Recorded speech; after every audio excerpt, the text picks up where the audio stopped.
இயேசு கிறிஸ்துவில் எனக்கு பிரியமான சகோதர சகோதரிகளே, இன்றைய நற்செய்தியில் பார்த்தீர்கள் என்றால் இரு நபர்களை மையப்படுத்தும் விதமாக இருக்கிறது. ஒன்று மரியா, இன்னொன்று யோசேப்பு. மரியாவுக்கும் யோசேப்புக்கும் திருமண ஒப்பந்தம் செய்யப்பட்டிருக்கிறது. ஆனால் இங்கே என்ன நிகழ்கிறது என்றால், அன்னை மரியாள் திருமணத்திற்கு முன்பாக கருவுற்ற நிகழ்வை பார்க்க முடிகிறது. இது எப்படி நிகழ்கிறது? வானதூதர் கபிரியேல் ஆண்டவருடைய வார்த்தையை மரியாளுக்கு கொடுக்கின்றார். நீ கருவுற்று ஒரு மகனை ஈன்றெடுப்பாய் என்ற வாக்குறுதி.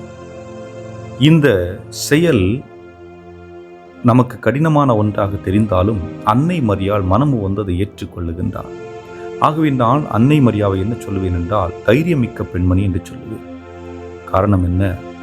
அன்றைய காலகட்டத்திலே ஒரு பெண் திருமணத்திற்கு முன்பாக கருவுற்றால் அவளுடைய தந்தையினுடைய இல்லத்திற்கு முன்பு எடுத்துச் சென்று கல்லால் எறிந்து கொல்லப்பட வேண்டும் என்பதுதான் அன்றைக்குள்ள நியதி. ஆக தன்னுடைய உயிரே போனாலும் பரவாயில்லை, கடவுளுடைய திட்டம் என் வழியாக நிறைவேறுகிறதா, அதற்கு நான் எதை செய்யவும் தயாராக இருக்கின்றேன் என்று ஒரு பெண் நிற்கிறார் என்றால் எண்ணி பாருங்கள். அதாவது அன்றைய சமூகத்திலே பெண்கள் அதிகமாக மதிக்கப்படவில்லை, பெண்கள் அதிகமாக ஏற்றுக்கொள்ளப்படவில்லை. பெண்கள் ஏதாவது செய்தால் அவர்கள் எளிதாக தண்டனை பெற்றுக் கொள்ளக்கூடிய ஒரு சூழலாக இருந்தது. மத போதகர்களுடைய அதிகாரம் அளவுக்கு அதிகமாக இருந்தது.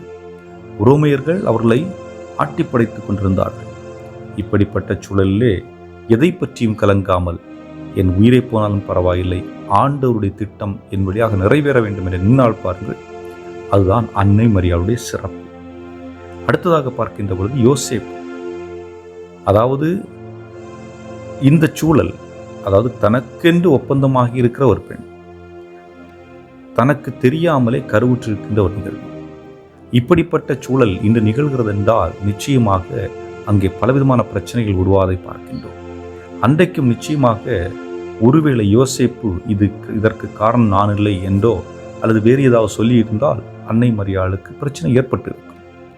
ஆனால் அவர் மறைவாக விலக்கிவிட எண்ணினார்.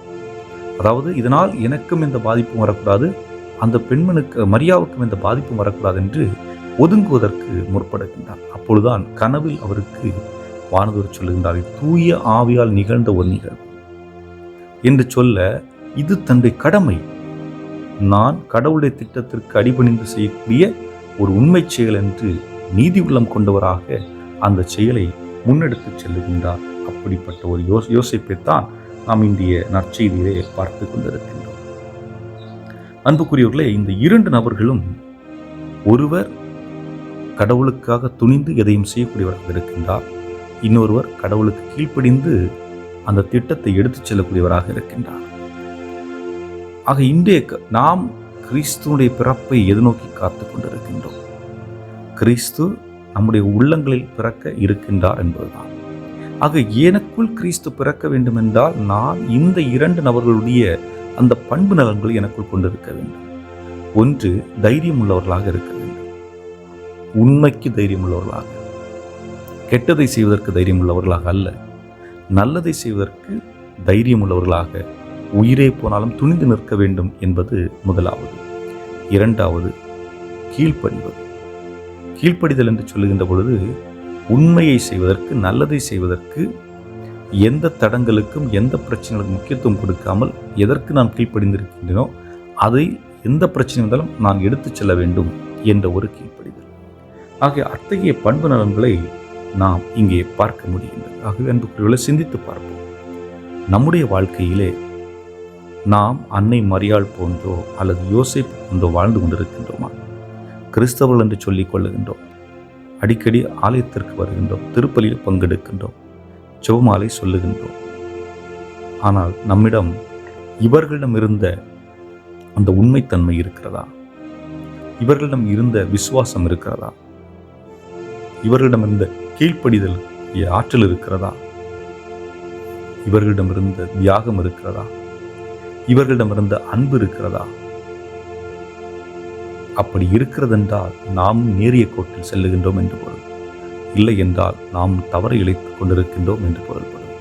ஆகவே சுய ஆய்வு செய்தவர்களாக ஆண்டவரிடத்தில் கேட்போம். அன்பு இயேசுவே, நாங்களும் அன்னை மரியாளை போன்று உண்மை, நேர்மை, தாழ்ச்சி ஆகிய பண்புகளை தமதாக்கி கொண்டு வாழக்கூடியவர்களாகவும், யோசேப்பை போன்று நேர்மையுள்ள மனிதராகவும் நீதியுள்ள மனிதராகவும் வாழ வேண்டிய அருளையும் ஆற்றலையும் எங்களுக்கு தந்தருள எங்கள் ஆண்டவராகிய கிறிஸ்து வழியாகவே மன்றாடுகின்றோம். ஆமென்.